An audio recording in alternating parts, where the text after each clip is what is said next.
Comment ne pas reconnaître le célèbre générique de Casimir? Aujourd'hui, le pays joyeux des enfants heureux ne se situe qu'à quelques minutes des pailles canoises et les amis du gentil dinosaure ont été remplacés par de jeunes ouvriers. Bienvenue sur l'île Sainte-Marguerite.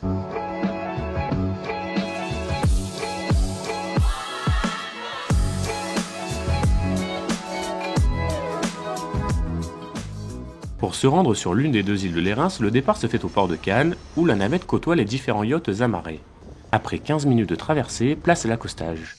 Rapidement, les visiteurs s'engagent dans les différents sentiers pour trouver leur plage idéale. Mais alors que certains flânent au soleil ou sillonnent les fonds de l'écomusée sous-marin, de jeunes pousses sont missionnés pour une autre tâche.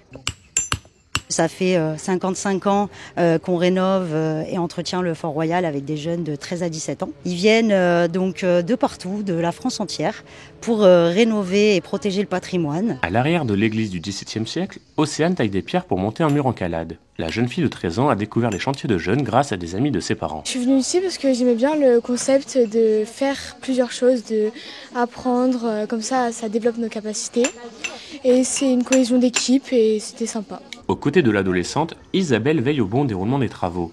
Autrefois assistante de direction pour une entreprise de rénovation, elle a décidé d'intégrer l'association. En fait, le mieux, tu prends ta pierre et après tu essayes, tu la positionnes comme tu as envie. Ces jeunes sont extraordinaires parce qu'ils donnent de leur temps.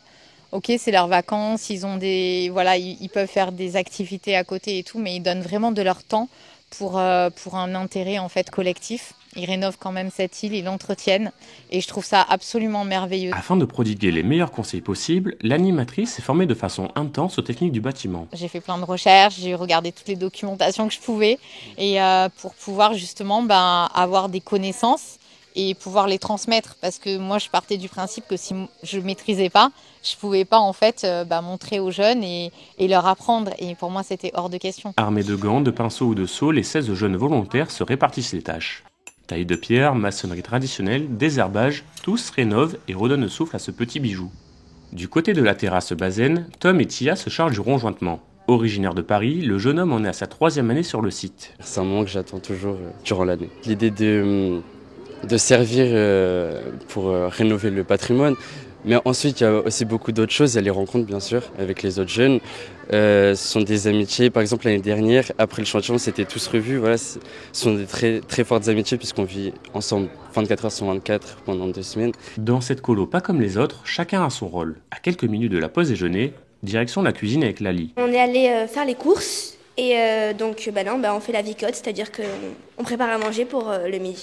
Là, on fait des pâtes à la sauce tomate avec des oignons et des tomates. Et en dessert, ce sera des yaourts à la vanille et en entrée du melon. Et comme le dit si bien le dicton, après l'effort, le réconfort.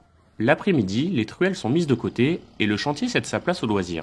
La plupart des activités sont gérées par Cannes Jeunesse. Et en fin de journée, les quelques 200 jeunes deviennent les seuls occupants de l'île. Le soir à 18h, il y a tous les bateaux qui s'en vont et du coup ils se retrouvent un peu seuls sur ce fort, seuls sur cette île et c'est un peu un cadre idyllique. Répartis dans des dortoirs de 6 à 8 lits, les différents groupes résident au sein du fort rendu célèbre par la prison du Masque de Fer. Et dès le lendemain matin, tandis que les touristes prendront possession des lieux, les jeunes des chantiers seront à nouveau à pied d'œuvre pour continuer à restaurer le bâtiment et transmettre cet amour du patrimoine.